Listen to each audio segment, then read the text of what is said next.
with the first compliance meeting of the year. This meeting is so that we make sure that we get you eligible, so that in case anybody checks, we've got you in the right slot as far as eligibility, sophomore, junior, senior, freshman.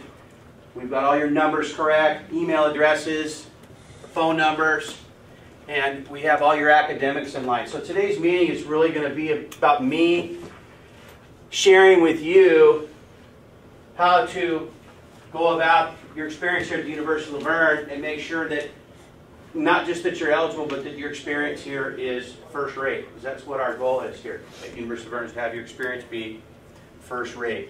Okay? Welcome.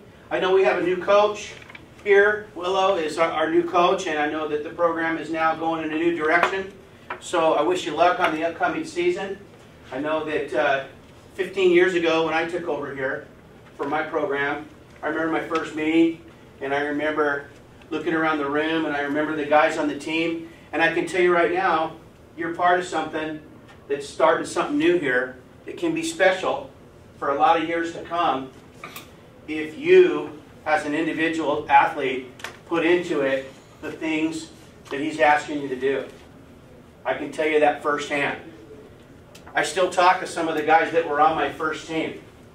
All right, a lot of guys that were on my first team, they were part of the things that, in the direction I wanted to go, and they bought in, and we ended up, we didn't have a great year. We were 21-21 that first year, but I thought, heck, man, that was the best coaching job we ever did. We just had such a hodgepodge of guys on our team, and they've been twisted and turned in every direction, and so I was trying to give them some stability and some continuity.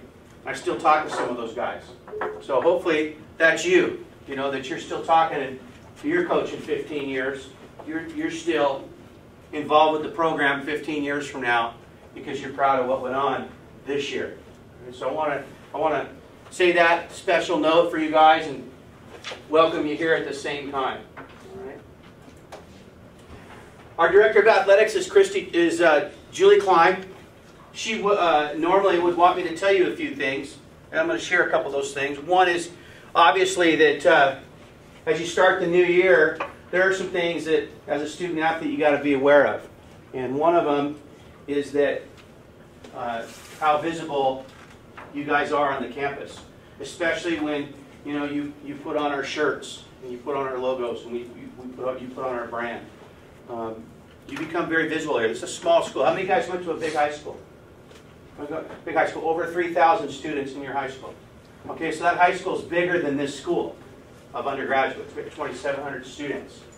So we have 19 sports on campus and 2,700 students. That means 500 to 600 students here are student athletes.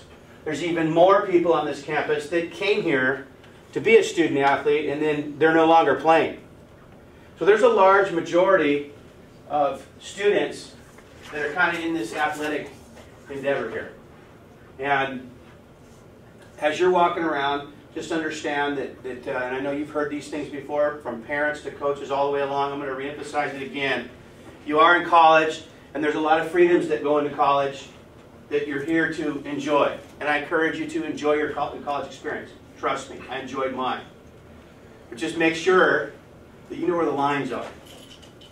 All right, you know where the lines are, and that not just don't cross them, but that you're helping other people act within the lines. All right, and not just bare minimum behave themselves, but having a quality experience and providing a quality experience for the people around you. That's important. And so in the athletic department here, that's my expectation. So the way that you carry yourself, you go to a game, or you go to somebody else's game, or you're walking around campus, what you're saying, what's coming out of your mouth, how you're acting, how you're behaving, how you're treating people, that's all stuff that we want to be proud of you with. All right? When it gets to the point where we're not proud of you with those things, and we got to sit down and we got to talk, then that's a different conversation. But by and large, most of the student athletes that choose the University of Verne, most of the student athletes that come here and participate in our sporting programs, they're good kids. They become adults here, and they're ready for the world once they leave here. So we usually have a really good group of kids in the athletic department. Okay. Christy joins as the athletic secretary. Her office is located inside the tents, as well as mine is. We do compliance, which means anytime there's an eligibility issue, anytime there's an issue on campus, anytime there's an issue with following rules, can we follow this rule or can we not follow that rule? Anytime there's a rule broken, we get involved. So I'll say this as a person who coaches too. You're going to hear me say this a lot today. Ask before you do something. Ask before you make a decision. Ask your coach. If your coach doesn't know the answer, he'll find it. He'll come to me, and together we'll find the answer for you. So when it comes to adding classes, dropping classes,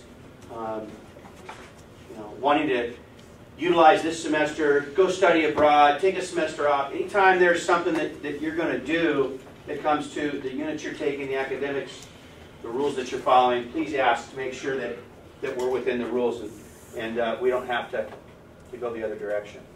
Can't tell you how difficult it is once someone has broken a rule, how difficult the process is to get that athlete reinstated.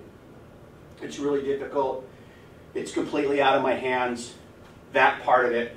And we work within that system to try and get our athletes reinstated, but it's really tough. So make sure you follow the rules. Okay? All right. Okay, right off the bat, we're going to do the concussion. First of all, how many people received the link online to fill out your forms? How many people completed them already? Okay, it's pretty good. All right. Once you fill out those forms, then you can practice. Once you're done with this meeting and you filled out the forms and you've done all your physicals and you've done stuff, you can practice. If you don't fill out the forms, then you can't practice. How long do the forms take to fill out? 10 minutes, 5-10 minutes, right? So really easy process. All you have to do is read it. Always read what you're signing. Make sure you're signing all the right places. And then that'll go directly onto Front Rush, right into our office. We're real time, so I can tell to the minute when you've completed it, and it spits out your name with all the yeses, and you're good to go. So it's the first year we're doing that. So far, the first few sports, it's been great. And I'll be giving Coach a list here shortly after this meeting's over of all the guys that have done it. So make sure that you get that done. Okay? The next thing you're going to do, and Coach, maybe this would be a good time. We do need to get some things to write with. Maybe we go find some pens or pencils for these guys, because they're going to have to fill out this form. This green sheet I'm giving you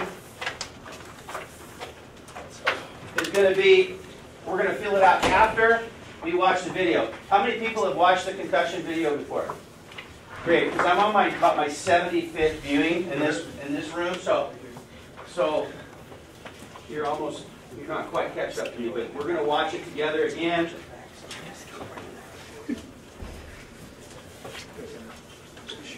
Pass it around.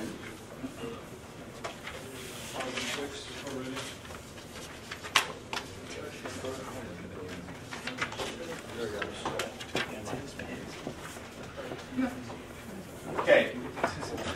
All right, so let me have your attention about concussions. Have any of the water polo, have you ever known somebody yourself or somebody in this sport to have a concussion? Raise your hand. Okay. So in this sport, I would say that it could be something that could happen pretty easily. There are a lot of ways to do that. Well, what our take is that once you're concussed, it's our job to make sure that you're okay, because concussions are such a delicate injury. And we're athletes, so when we get dinged up, we usually want to keep playing. And I understand that.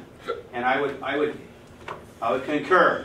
Okay, I was one of those guys who was, hey, am I hurting or am I injured? Am I hurting or injured? If I'm hurting, then I'm going to do everything I can to keep playing. I'm going to try and gut it out. I felt like when I was in the lineup hurting, I was still the best option at my position. So I wanted to keep playing. So if you're like that, I understand. I totally understand. There comes a time when you're injured, and it's tough with a concussion because you can't really see what's going on. Somebody can't really see it in you as much.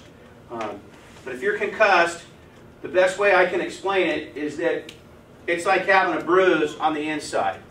And once that heals, once that bruise on your brain heals, then it would take a similar blow that concussed you in the first place to concuss you again. Take a similar blow.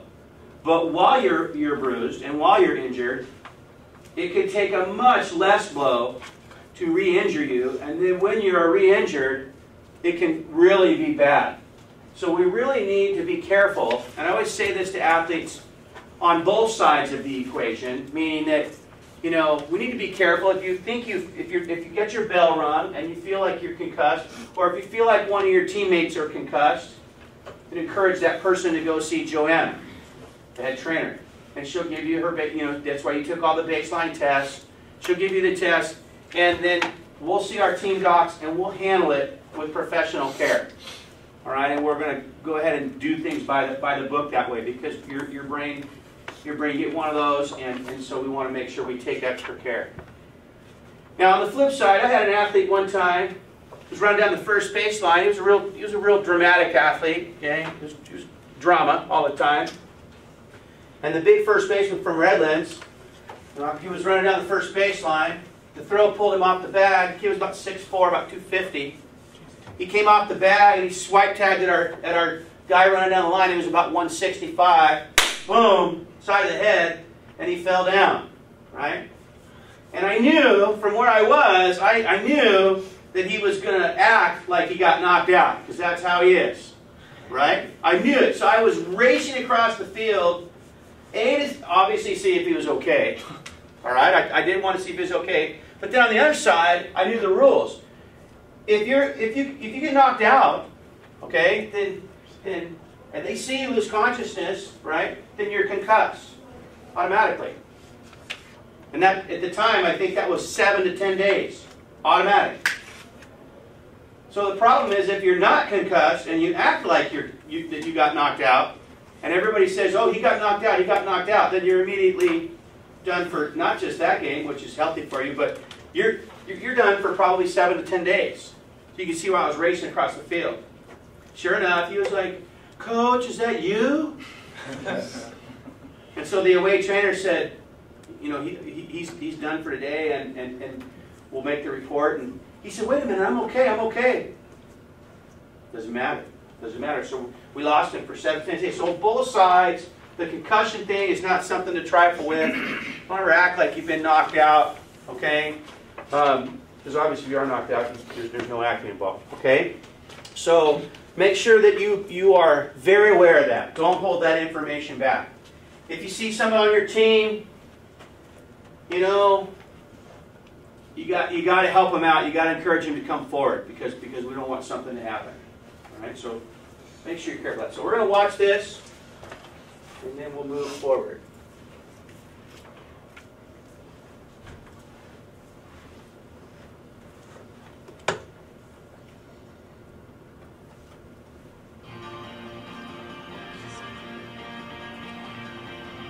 For me, soccer is really mental, and it's always a challenge. It's a constant thought process, always thinking hard about what would be the best strategy to prevent the other team from scoring.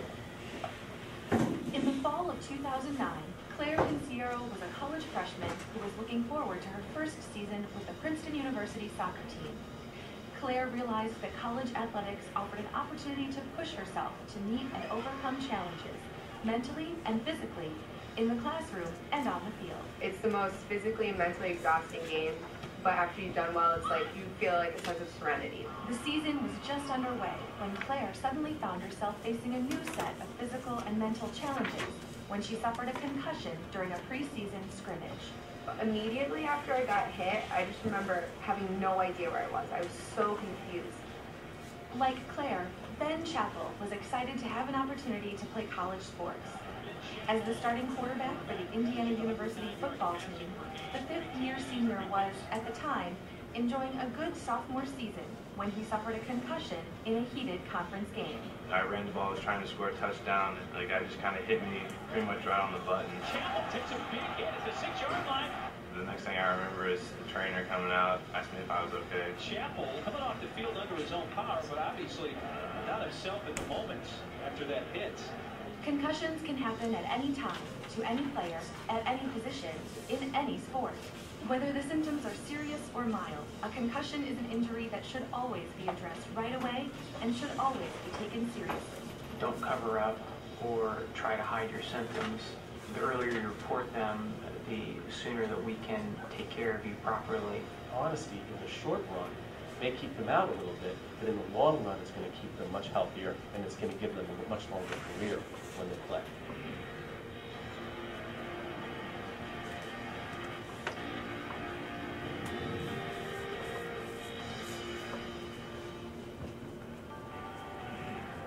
Any student athlete knows that injuries are part of any sporting activity. Collisions can cause bruises, sprains, or broken bones. Like these injuries, a concussion can have an immediate, negative impact on an athlete's ability to continue to perform well on or off the field. The real true mechanism of concussion is related to acceleration and rapid deceleration. It's where you get a sudden change in forces, so anything that will provide a sudden stop can cause concussion. A concussion is a brain injury that is caused by a blow to the head or body from contact with another player, from hitting the playing surface, or being hit with a piece of sports equipment. Concussions can change the way your brain normally works and can range from mild to severe.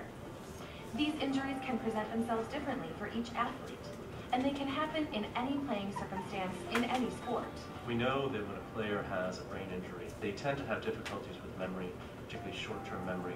They have difficulty with how quickly they process information, how well they can think through problems, how well they can analyze problems, and how they put those all together.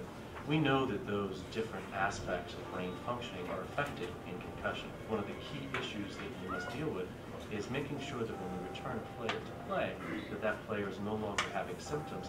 In order to recognize if you have a concussion, it is important that each student athlete understands the possible symptoms.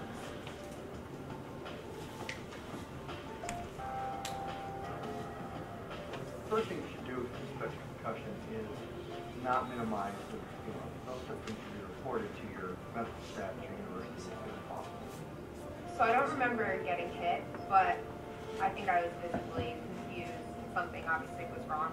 For Claire Pinciero, the symptoms of her concussion appeared mild at first, and then grew more severe in the hours and days that followed.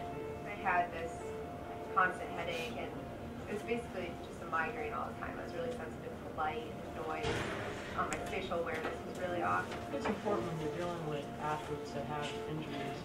They're so accustomed to playing the game. They have an ankle sprain, used to getting taped up and going back into play. I think with concussion, what's important is that they need to understand how important it is that they have to be 100% back. Claire did not lose consciousness, but the symptoms from her concussion affected practically every area of her life.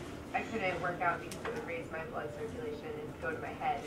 I couldn't really listen to loud music, so I couldn't be with my friends. I couldn't really watch TV because that would hurt my eyes, which would hurt my head, and I couldn't play soccer, obviously. School was really tough. It was really hard for me to read. I had to read at like 20-minute intervals, and then even during then, it was just such bad pain.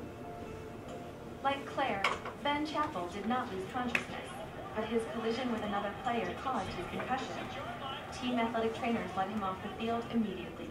Initially, I didn't have any symptoms. I didn't feel different at all. I think it was once I got off the sideline, when the doctors really started asking me questions, that I realized that, something wasn't really right. Ben's athletic trainers administered a typical sideline evaluation, the first of several important steps in the proper diagnosis and treatment of a concussion. If an athlete presents to the medical staff with symptoms of a concussion, or an athlete is brought to the attention of the medical staff that they might be experiencing concussion, we will first want to remove them from play so to get a good assessment.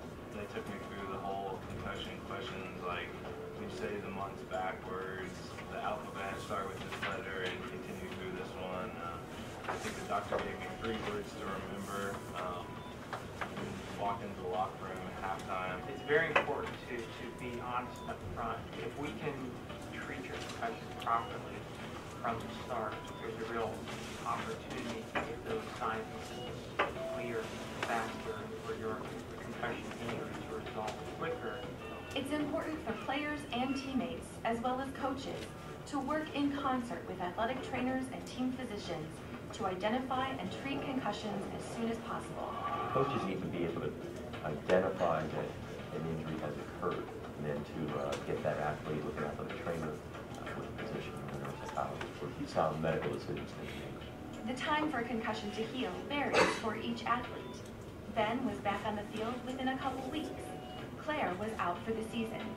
However, both are now healthy and playing at 100% because both left the game immediately and received the proper medical help they needed right away. In most concussion cases, athletes can return to play with no lingering symptoms. About 90% of concussions will resolve in terms of their symptoms within a week, but 10% don't resolve within a week. If an individual is playing still symptomatic from a previous concussion and receives another blow they had, is that the combined effects will exacerbate the initial concussion symptoms and may prolong it a great deal, so that one has maybe more symptoms, they're more severe, and they last a great deal longer. It is very, very not smart to play with any post-concussion symptoms. You're risking permanent life-altering problems. You want to be in there for your teammates and do the best you can. So I think that pressure is definitely real, but if you're not 100%, then you're probably going to do more damage to your team than good. Concussion is a serious injury. It's like you tore your ACL or broke your arm. It's different because you can't see it. You can't see your cast or your brace or anything like that, but it's important that you get the help from your doctors because it could have some serious symptoms. If you feel that you or one of your teammates is suffering from symptoms of a concussion, play it smart. Don't hide it. Report it to trained medical staff immediately and get checked out. Then take the proper time to recover.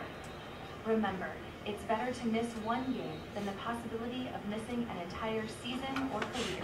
When in doubt, get checked out.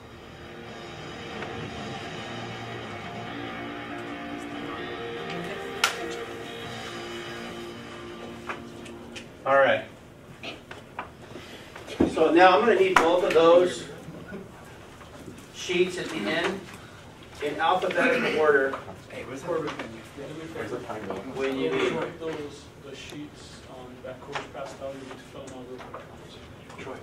Please, somebody give them a pen. Or one of those white ones. Yeah, I'll take it. Paper. Are you agree with this? Yeah. Okay. All right, we ready? Everybody ready? Yes, sir. Let's pay attention now. As you can see, I got a lot of things to get through here, and I'm going to get fairly into it. So let's pay attention. Okay, the first thing that I'm going to talk about is where it says banned substances and consent. Drug testing is part of the NC2A. You may be subjected to a drug test at any time, and it usually happens at the national level. It's a whole litany of things that would trigger a positive test. It's your responsibility to know what those things are. So obviously the drugs and substances that are more emphasized, marijuana, steroids, human growth hormone, those things are more prevalent in our knowledge. But there's a whole litany of other things that you can get over the counter at GNC or over the counter at some of the supplements that you think you might want to take to create some kind of an edge. So before you put anything in there, just know anything in your body, make sure you know what it is that you're putting in. If you have a question, you can always go to Joanne in the training room. She has a master list of all those things, of products and things, and she can take your product, look it up, and tell you if it's okay. Playing season. Your playing season is coming upon you, and when we're talking about playing seasons, we're talking about the next couple of lines there. We're talking about full-time students, full-time undergraduates, full-time graduate students that you'll be playing with and against, and seasons of eligibility. So I'm going to go over that right now. Okay, so the first couple of things, right? First couple of numbers that I want you to be aware of.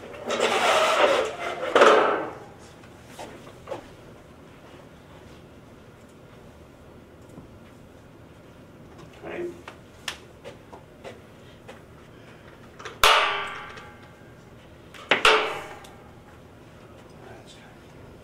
first number that I want you to be aware of in this school is 128. What's that number represent? Right? Units to graduate. Units to graduate. Thank you. Units to graduate. Because that's the point, right?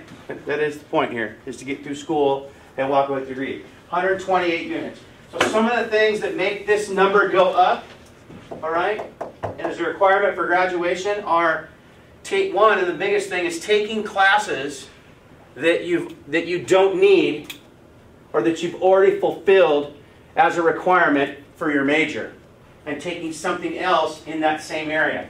People do that all the time. For instance, if you are a Kines major or a business major, you need so many units of humanities. And so you might need 2 classes from humanities. But you see something in the catalog that interests you, and you sign up for it. It happens to be in humanities. So where that's a nice elective course for you, that may end up costing you 4 units and push you to 132, because that's a class from some other area that you didn't take. So make sure that when you're meeting with your advisors that you understand the advisor is there to help you, but they are not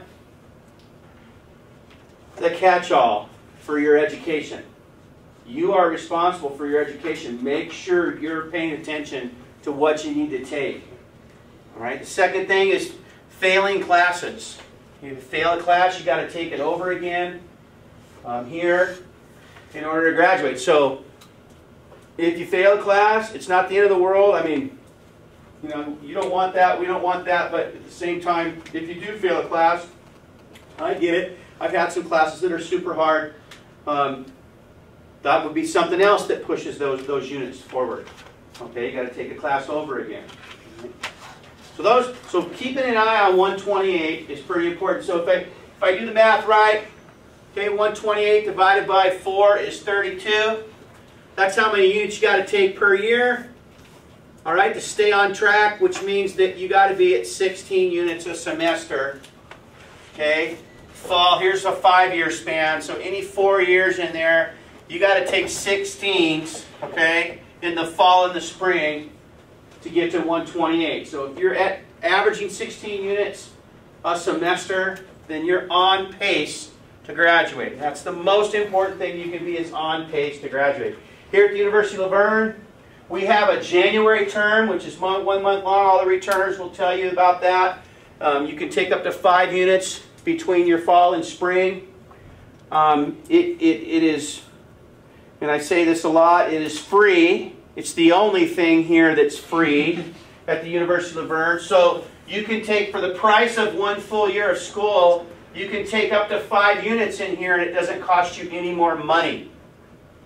Okay? So the guys that don't take a class in here, right, that say that they're burnt out or whatever the excuse is, which it is, it's just an excuse, okay? And they aren't taking class in there, that can push that number forward, or your years forward. All right?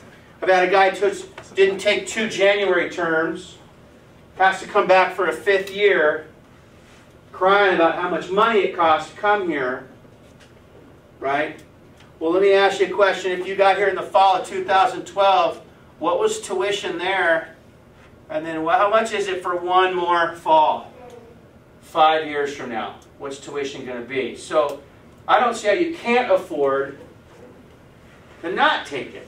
You've got to take it, in my opinion. The more that you take this January term, and the more units that you take when you can, upwards of 16, and we can take up to how many each semester here? 18. 18, which is a plus. So some guys can't do that because they're not equipped, and that's okay. All right, that's the truth. Sometimes you're gonna have semesters where you can't take 18 because you got 3 classes and they're a bear. Okay, it's gonna be a tough semester with those 3 classes. Well, you've done a good job in Jan term, and you've utilized summer school. All right, then you're going to be in good shape. I always recommend guys to take a class in summer school, particularly early if you're a freshman or sophomore. It never hurts you, all right? And don't use the burnout line. That's a bunch of BS. Okay? If you want a break, taking 1 class in the summer versus 4 classes in the spring is a break. One class is a break. That's a break. And so whether you can do it online, utilize your JC, utilize your local JC wherever you're going. Some people go on vacation for a whole summer and take a class where they're at. All right? Anytime you can do that. So the guy that comes in here and goes 16, 5, 17, and 4, okay? What is that math? 33 and 9? It's 42 units. So now he's 10 units ahead. So now how's the average drops? All right? He comes in the next year. You throw on top of that, some guys have advanced credits when they come in, right? What if they have 8 advanced credits, now they're 50? Okay? Some don't. Most don't. Some do. You come back in here and you go 16, 5, 16. Okay, you're at 37. No summer school. 37. You're at 79 units. Right? So now this person's pretty set up. All right? They got 49 units left. Pretty nice, right? 49 units in 2 years. Right? 49 units in 2 years. Maybe they don't have to take a Jan term class now. They don't have to.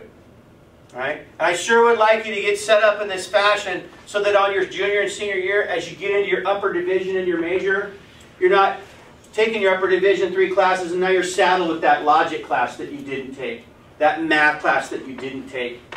Right?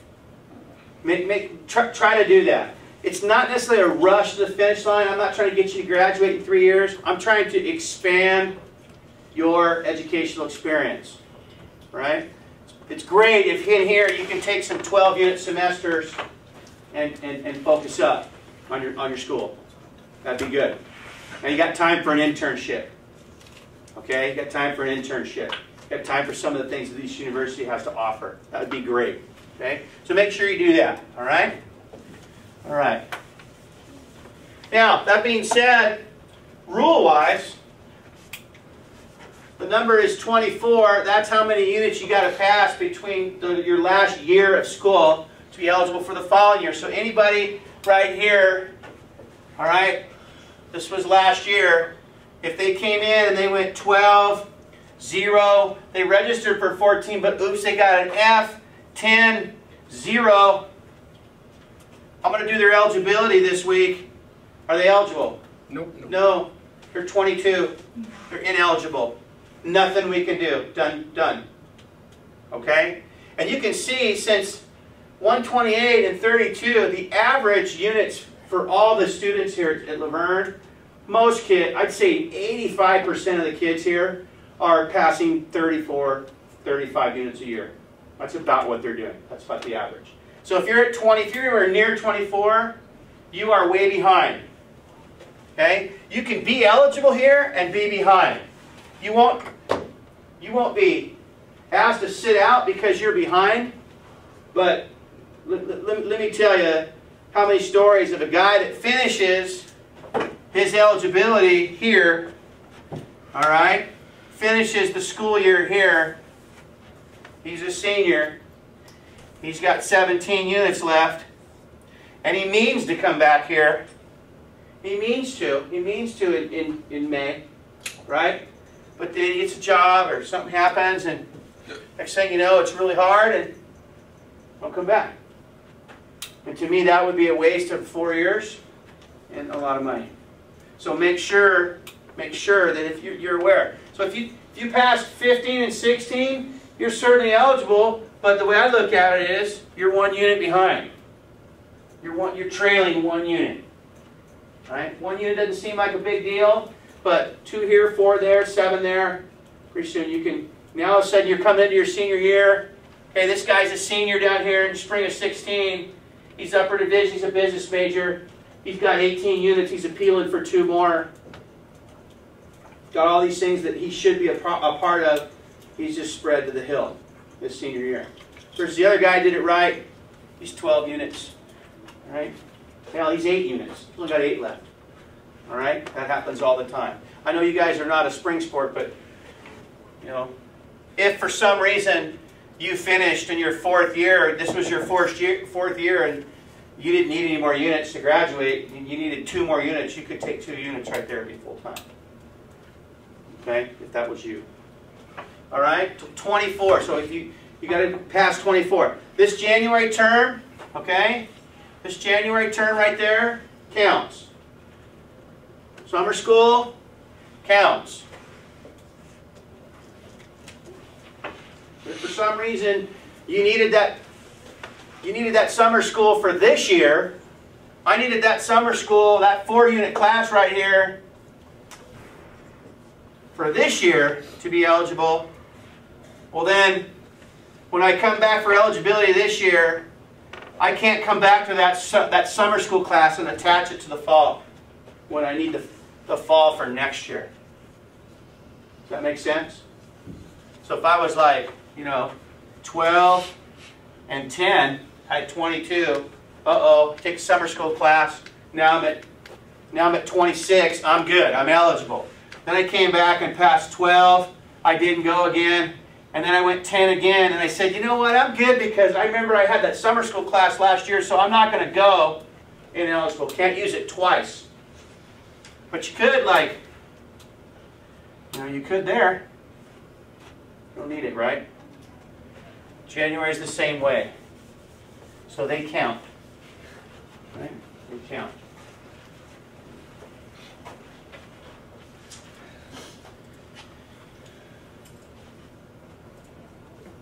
Okay, there may be somebody in this class, on this team, this is the fall of 2014. If you're a transfer and you're coming in right now, you're going to be immediately eligible as long as you were eligible at your previous institution. If you transferred out of academic trouble, then you're still in academic trouble. You'll need to see me if that's you. If you're in good academic standing and you got in here, you should be okay. Now, some transfers sometimes come in the springtime. This is the fall. This is last spring. Sometimes a transfer goes, I'm going to transfer to University of Verne next year, so I'm just going to go now. All right? If that's you, you had to have passed 12 units to be eligible for the fall. Right? 12 units to be eligible for the fall. That's the way it works for a fall sport. Okay? Understand? If any of you are going, oh no, then see me afterwards. Okay? Any questions on the unit so far? We're all good? It's important to understand that stuff. Okay. Add drop. So now you need 12 units to be full-time. So right now if you're in 9, then you couldn't play. If you're waiting to add that class in this fall term, you're waiting to get in that course with that teacher. So make sure you get in that course. All right? If I was at 9 and I was waiting to get into this course and I wasn't sure if I could get in, well then I would just add another class.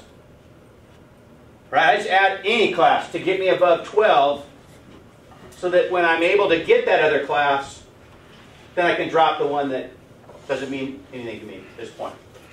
Make sense? Okay? So make sure you're always above 12. Make sure you're above 12. If you are at 14, you're at 12, and you have a class, and you discover in the next 2 weeks, I hate this class. I got to get out of this class. For whatever reason, I got to drop this class and pick up another one. Make sure that you pick up the other class first, and then drop that class. Because sometimes what you don't know is that sometimes you might have good intentions. Hey, I dropped that class. I got to get out of that as soon as I can. Right? So I drop down to 9 or 8. And then, it's Thursday or Friday. I can't get a hold of the instructor. The class doesn't meet till Tuesday night. Then I go there and they're off. They canceled the class. I've emailed the instructor. They're not getting back to me. Oh no, it's an adjunct faculty. These are real stories. These happen all the time. It's okay. They're back in next Tuesday. But meanwhile, you played in 2 water polo matches while you were carrying 8 units. What happens? They don't count. Violation. The team forfeits the matches. The team forfeits the matches. And you are now ineligible. And you have to be reinstated now. Not just by adding the units, but now you have to go through the reinstatement process. And I just told you that Going through the reinstatement process is a nightmare. It is a lot of work. Trust me, I've done it a lot of times. That's me. I'm the one that's doing it. So before you drop below full time, or don't drop below full time, before you drop a class, always add another one. And then I would be in the habit of always asking people on this campus that know. All right, that know or will find the answer for you. I can tell you right now, no disrespect to any of you guys, but everybody sitting in this room, including me, probably doesn't know. Right off the top of their head, they don't know. Including me. If you ask me a question, can you do this? Usually I can give you an answer. I've been doing this for a long time, but the rule book's this thick, and there's changes all the time, and every situation is different. So, because your buddy at Chico, who's going through the same thing that you did, and he did the exact same thing, and he did this, it doesn't mean you can do the same thing. It definitely doesn't mean that. So, don't take your academic advising too much from each other, but do take, from each other. Most of the people that are taking school at the same time, they know all the good teachers to take, and they know, where to go and what to do and all that stuff. And that stuff's great. When it comes to the rules, just come and ask your coach, and if he doesn't know the answer, he'll definitely come to me, and then you can come to me, and we'll find the answer together. I'll make sure you're eligible and you're good to go. All right? So make sure you ask, okay? Next thing, we talked about some Jan term, okay? And attached to Jan term, I'm going to attach spring term, winter term, summer term, pre-registration times. Okay? Usually you get a pre-registration time with your advisor, correct? Right? And if you're an athlete here, or you're in theater, or you're in some, activity other than going to school, you usually get first crack at the classes. Your pre-registration times are designed to give those people kind of first crack at it. Right? Some exceptions, but by and large, you guys get first crack. Don't cancel your pre-registration time and make another one, because it's more convenient for you. Especially if your schedule is really important. Okay? Go to your pre-registration time. When you're making your pre-registration times with your advisors, make sure, A, that you're making that around practice time. Right? Around practice time. And that you're making sure you're not canceling those things. Now you go to if you cancel it, they rearrange. Now you go to the end of the line. And now it's tough to get into that class. We're a small school. We're not Cal State Fullerton. Okay? We're not Texas A&M. 50,000 students. 17 blocks of Accounting 101. It's not us. We have 2 or 3. Right? And we need to get you in those classes that you need to be in. So if your coach says, hey, what's your practice time, Coach? Off the top of your head. It would be 10:45 to 10:45 to 1:45 Monday, Wednesday, Friday. Okay, so that time right there, I'm gonna say this up front, and I am the first one. Academics are the most important thing you can do in your life, is the academics. But if you're not interested in protecting that time for water polo, then in my opinion, you don't really want to play. Because that's what an athlete does. Protects that time. Right? And you know as well as I do, it's kind of more like 9:45 to 12:45, right? Because you want some time before and after. And if your schedule conflicts at all, then it conflicts. But we shouldn't be taking classes that directly conflict, because it's more convenient for our schedule. Okay? You're a student athlete. There's only been millions of guys before you that have done this stuff, and there are going to be millions of guys after you that are going to do this stuff. So if you're going to school and you're playing a sport and you're working and you're burning the candle at both ends, I'm proud of you, but I definitely don't feel sorry for you. That's what it is. That's what you're doing. That's what the job entails. So protect that time. Protect that time. Make sure you are protecting that time. All right? So if an advisor puts you in a class and, hey, I'm going to put you this Monday, Wednesday, Friday class because you don't want to go to school on Wednesday nights, then you don't want to play. You really don't want to play. You just want to be on the team. All right? And I'm a coach, so I know. I'm sure if you were a coach, how would you feel about that? If you're the coach, you had 20 guys on your team, and 6 of them said, "Hey, I can't make it to practice on Wednesdays. I got a class that I could have taken on Wednesday night, but I didn't feel like taking it on Wednesday night because it interferes with my schedule. I don't like to go to school at night." Again, you're a student athlete. Not preaching down to you, not disrespecting anybody. It's a fact. Okay? Sports isn't for everybody. Right? So make sure you protect your schedule. Alright? And you can get those priority times and those priority classes if you're on top of when pre-registration happens, when those times occur, and getting the first meeting that you can get.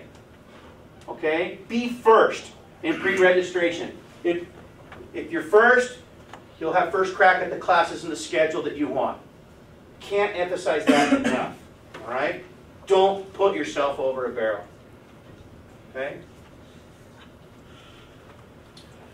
Okay. First game, first practice. When's our first match? September 6th. September 6th. So on September 6th, if you play in the match, then you have now triggered a season of participation. Means you've used, if you're a sophomore, then you've now used your sophomore year just by playing in that game. If you didn't play in that game and you attend the next practice, then you triggered your sophomore season or your junior season, your senior season, wherever you're at. That's what triggered it. The reason I say that is, no kidding, right? I mean, that's what we're here to do, is to play games. But some guys, like, if you're like, hey, I'm feeling it out, I want to see what's going on, and then now there's 3 guys in front of you, and you're not getting in the pool, and you're all bent, and it's the 3rd week, and you say, hey, I'm just going to redshirt this year. No, you're not. No, you're not. We don't have redshirt in Division III all across the country. No such thing. No redshirting. Okay? We used to have redshirt. That used to be the rule. We don't do that anymore. Can't do it. So the only way you can save a year of eligibility is if you quit before one of those first 2 dates. And the only way that the practice date is if you don't play in that game. So you need to think about that. If you're thinking about that, you talk to your coach. But I need to tell you that. Because I can't have a guy who comes back, oh, I only played in 1 game. I only attended the first week of practice. Okay? If you, heaven forbid, you played the first game and then you got hurt and you're out for the season, you've used that season. Now, we can get that year back for you. That's a slam dunk. We can get that year back for you. But you do have to go through the process. It's not a rubber stamp. It's not something that we just rubber stamp. We have to actually fill out a waiver. We have to send it to the conference level and go through that. So again, you've got to pay attention to these things as they happen. Right? So if that happens to anybody, then you'll have to see your coach and come and see me. So make sure you know that. Okay. Faculty athletic, health info, sportsmanship, those things are all part of your packet that you signed. I'll address sportsmanship at the end, but the health information, we need your signatures so that we can give your information to the people that need it, doctors, registrars, the newspapers. Anytime we're using your name or your likeness, that's part of what you're signing. Okay. Here, FARs down here. We have 3 people: Dr. Megan Granquist, Dr. Reed Gratz, and Dr. Rick Rogers. They're faculty members here. One's in kinese, one's in psychology, one's in music. All right? And they help us. They help us. They help us on the school level. They help us on the national level. They help us. They're our liaison to explain to all the rest of the folks what the heck we're doing over here. And they also help us whenever there's a conflict. Somebody gets into a conflict with a class, an instructor. What I'm asking you to do is, if you have any kind of conflict with an instructor at all, and you start getting upset, that you act like the gentleman that you are. You count to 100 if you have to, and you just handle it with class. And you come and talk to your coach, and if you guys can't work that out with that instructor, he'll come to me, we'll get the FARs involved, and we'll figure it out together. We'll definitely figure it out. Okay? But just because somebody tells you that you can't do something sometimes, it doesn't always mean the answer is no. Right? Sometimes they don't understand. Right? Sometimes they don't understand. You might be a senior. You might have been going here for 3 years. It's your 4th year.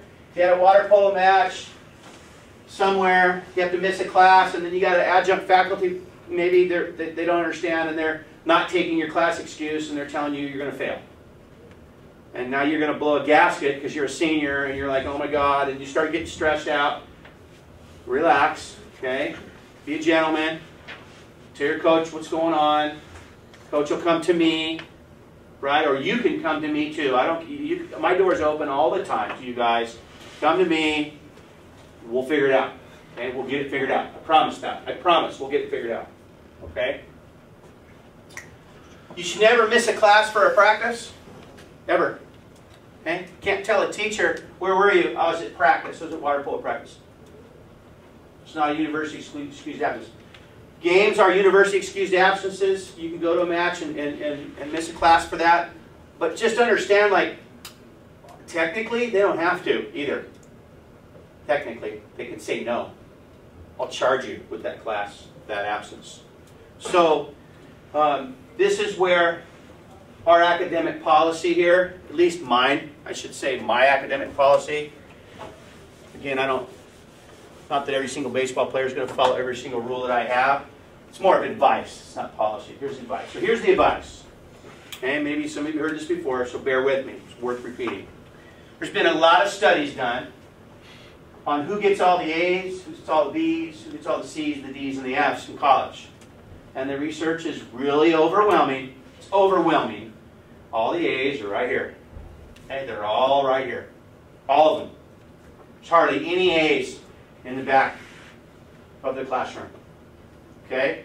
So just by sitting in the back of the classroom, the numbers tell us that you've now cost yourself a significant part of getting an A, just by sitting in the back of the class. I know we got a lot of good students on this campus. If you're a good student, you're probably bobbing your head and agreeing with me.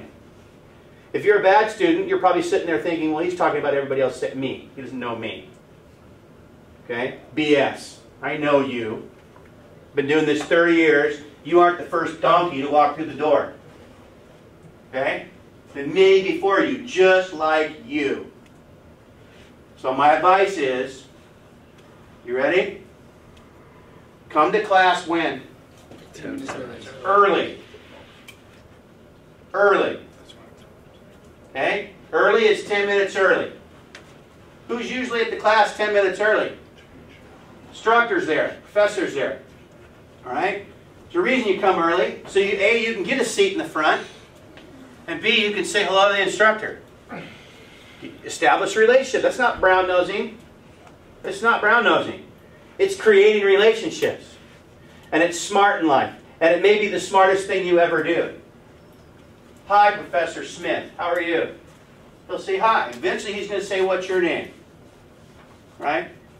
It's important. It's important. And when you're sitting in the front, every one of these guys right here, they're looking at me the whole time. All right? I've noticed the whole time. I walk over here, they follow me because I'm right here. But it's the guys in the back, they got their hand in their pocket, they got their hand on their face, you can fall asleep, you can text, you can doodle, you can kind of fall asleep. Do whatever you want. Right? And I would think that's not what you're here. Someone's paying for that education, either it's you or somebody else. Value starts in the front row. Right? Think of the person that you'd like to hear speak the most in your life, the person you admire the most. Right? The person you admire the most. You'd pay anything to go hear him speak for 1 hour. Where are you going to go sit? Yeah, you're going to be bells and whistles in the front row. Okay, your friend's going to try, oh, hey, man, get away from me. Get away from me today, not today. I'm here to listen to this person.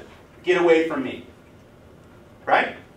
Right? Especially when that guy walks in the door, right? That guy. Get away from me. Okay? All right? Sit in the first row. Sit in the first 3 rows. All right? Obviously, engage in the class. You got to do your stuff, and you got to be engaged in the class, and do that. Engage yourself in the class. And the last, you're there now, and you've been there early, and you're there for the good start. Your last 10 minutes. What does everybody do the last couple minutes of class? They start packing it up. A lot of times, I'm still talking. Right? And so I get, just from a leadership standpoint, I don't know how many of you have had the opportunity to lead before, where you've had to speak to the group, speak to the team, and be the head coach or be the person in charge. But I got to tell you, at the very end, there's a lot of things sometimes that I forgot to tell you, right? Does that make sense to you? Makes perfectly good sense, right? You know, hey, oh, hey, by the way, da-da-da-da-da-da-da-da-da, and you're boom. Right? You didn't hear it, you didn't process it, you didn't write it down. The research is also overwhelming that when you don't write things down, and you don't process things, then you don't remember that. All right? So the last 4 questions on that test that would have got you an A are probably in that last 2 seconds of class. And then besides that, it's disrespectful. If I came to hear you speak, I'd keep paying attention to you until you were done. Right? So wait till they're done. Right? Wait till they're done. Keep your books out. Keep your notebook open. Plan on staying for the whole class. Plan on staying for the whole class. Run through the finish line. Then when the class is over, you're out of there. Say goodbye. If you do those two things, if you do those few things right there, you've now increased your chance to get an A in that class dramatically. And perhaps even more importantly, you have an ally. You have an ally. These are the people that are going to be writing letters of recommendation for you when you go apply for your first few jobs. Your coaches, okay? As much as you might butt heads with a coach, so many guys butt heads with their coach. We call those non-starters. No, I'm kidding. Okay? So many guys butt heads with the coach, right? Yet, I'll tell you, as much as they might have something bad to say around the dinner table and the Thanksgiving table about how bad, then all of a sudden, you know, I go get a job, it's, hey, coach, can you write me a letter of recommendation? I'll say, yeah, tell me everything you said bad about me to your family, and then I'll write you one. Right? Oh. Well, if we have a relationship, is that letter hard or easy for me? Easy. Piece of cake. What do you want it to say on your letter of rec, boys? He was the first one here. He was the last one to leave. He was completely engaging in class. He carried my class sometimes. He had so much to offer. He's articulate. He's caring. Right? He's industrious. They go the extra mile. He's courteous, respectful. Well, when you're not those things, when you're late, and you leave early, and you fall asleep, and you don't bring something to write with, and it's a habit, and you do these things over and over again, then the letter of recommendation is about that long. Right? And then the reader is going, wow, there's a lot here that they didn't say about you. That says something, doesn't it? So make sure that this is the level you're at now. You're at the university level. All right? This is a great school if you take advantage of it. Now, if you don't, right? So sit in the first 3 rows and do those things, and I promise you, it will help you down the road. All right? Okay. Down here where it says senior women's administrator, she happens to be kind of in charge of this stuff right here. So if something happens along these lines, hazing, bullying, code of conduct, that was also in part of your packet that you signed. Remember, hazing or bullying, that's when one person in a position of power, right, abuses another person by using that position of power. Right? We all feel sometimes we're in a situation, well, I'm only a freshman, or, you know, I'm the first year guy on the job, I'm the grunt, right? I got to carry the bags. Well, there's some stuff that's fine, it's healthy. You got to work a little harder when you're a freshman because you got to earn it. There's nothing wrong with that. But, you know, when you're making some guy drink his 40th shot of something and he's passing out, and you know, that stuff is the kind of thing that's going completely out of college athletics, and it's good. It's leaving college athletics, you know, swiftly, right? A lot of teams and coaches are getting in trouble for these kind of very things. So don't put your coach, don't put your teammates, in jeopardy by being an idiot. Right? By being an idiot. Because that's what you're being when you're hazing somebody or you're trying to bully somebody or somebody trying to beat somebody down. Okay? Don't do that. Okay? If you're seeing that, stand up to it and be a man. Okay? And put an end to it. Stop it. Okay? Okay. Sean is in the back. Raise your hand, Sean. And that's Matt Ashby. He has asked me to tell you that he has an open door policy. I put it says respect for. It should be say for. It says FO, but he has an open door policy. He has a really big job. He's covering 19 sports.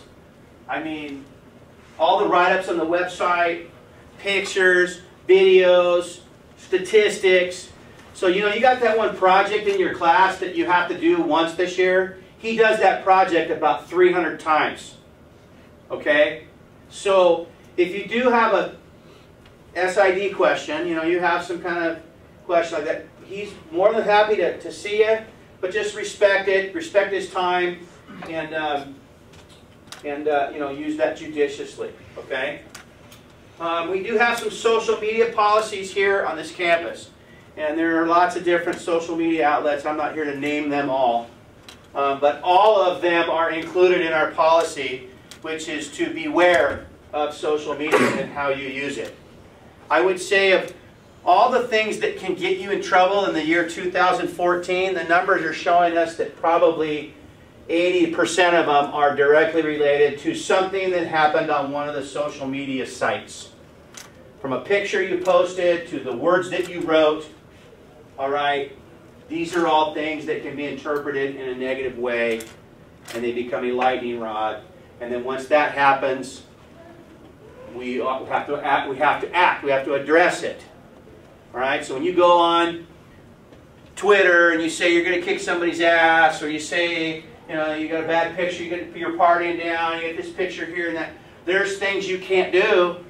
You signed on this contract, you're not going to be a part of, and now you're posting it. So, you know, go with. I'm going to tell you another quick story. Okay, when I was in the 3rd grade, I was passing notes with a girl across the aisle, right? And she was my friend, and we were saying some stuff that probably shouldn't be read out loud. And the teacher, like, intercepted the note, opened it up, and read it, right? And then sent it home to my parents. Okay, so I thought I was going to be dead for sure. If you guys would know my father, he was a tough guy. So I thought for sure I was dead. Well, I was so embarrassed. That was a lesson there. I was super embarrassed, number one. But then when I got home, my parents sat me down and I got in trouble. But my dad told me, he said, listen, he said, I'm going to tell you this one time. He said, because it's on you every time. He said, you know, whatever you don't want someone else to read, you shouldn't write down. Don't put words to paper if you don't want someone else to read it. Because whatever you write down, someone's eventually going to read it, and it's not going to be you. So I would just, before you press send, right? Snapchat, nothing wrong with Snapchat, right? No, they said a year ago that stuff's in the cloud somewhere, right? And now there's some company that's like going to take all the pictures and they're going to sell you back your pictures, right? Uh-oh. Right? And I love Snapchat.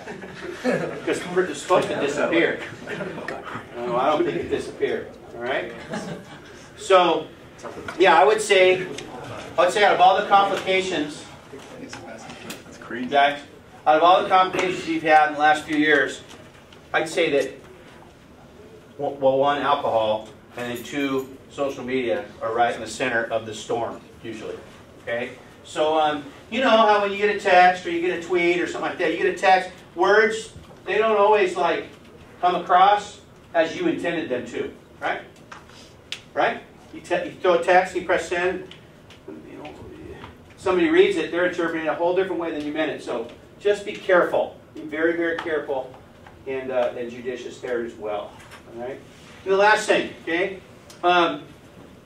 Being a good sport here is part of University of Verne. And what do I mean by that? It means that I think you should control yourself. Okay, last Monday night, Johnny Manziel ran off the field and, right? He flipped off the Redskin bench. All right?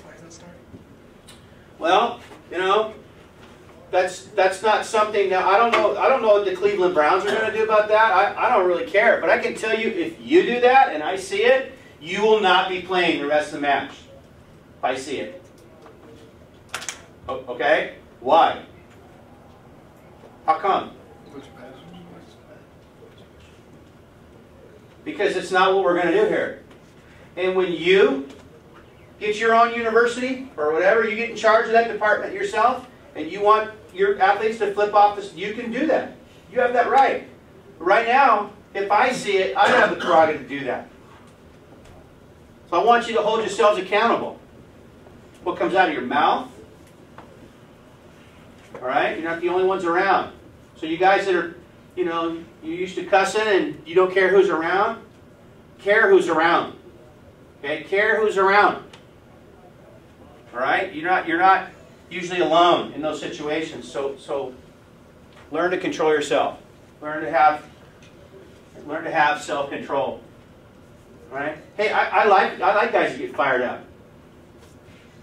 Who said you got to get fired up by doing that? You don't have to. There's a lot of other ways to get fired up. One way to get fired up is to play your opponent a little harder. Right? That's the way we like you to get fired up, is to play your opponent harder. All right? Not, we don't, last time I checked, we don't play water polo or baseball or football with our mouth. Right? So, make sure you're aware. You're in the hallways, at school, you're everywhere. All right? We're gonna exercise class and be professional outfit. And then I would encourage you, as part of your college experience, before I came to this university, I'll be honest, I'd never been to a water polo match before I came to this university. But I've been to several in my career here. And so I'm glad I did. I've learned a little bit about it. So I will be encouraging people to come to your matches. I'm encouraging you to go to other people's games. All right? Make that part of your experience here. Have some fun. Come and root for our team. Come make some relationships with some of the other athletes on campus. Some of the people you meet here, they could very well be some of your best friends you have in your life. And it could be people that might mean a lot to you down the road. So extend yourself, make yourself available to people, and the experience should be a good one. Okay? All right. Anything I missed, Sean, you can think of? Matt? Music at the games, make sure it's clean. Yes. Do you guys do music at the games, the matches? Is there a walkout music? No, but you guys don't do like a walkout announcement or nothing, do you? No. We'll make sure the music will be made. So. Yeah. You got no. And then the last thing too, one thing I'm keenly aware of, and you're going to hear it from your coach, I'm sure, is the pool deck. Pool deck is yours. It's also other people's. So when you guys are done with a workout, hey, look, I know that piece of trash you might not have put it there, that Lay's potato chip bag and the Gatorade bottle. Pick it up. Pick it up, throw it away in the trash can. Make sure it's clean. Towels, tape, pre-wrap. Make sure that area is clean and it's the way it's supposed to be before you leave. Okay, and if you keep getting to the pool and things are in disarray, let coach know, because we take pride in making sure that pool area is ready for the next person to use. All right? All right, I'm done. Thanks a lot. Good luck.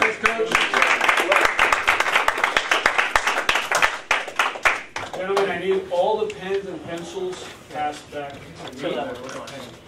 Please make sure that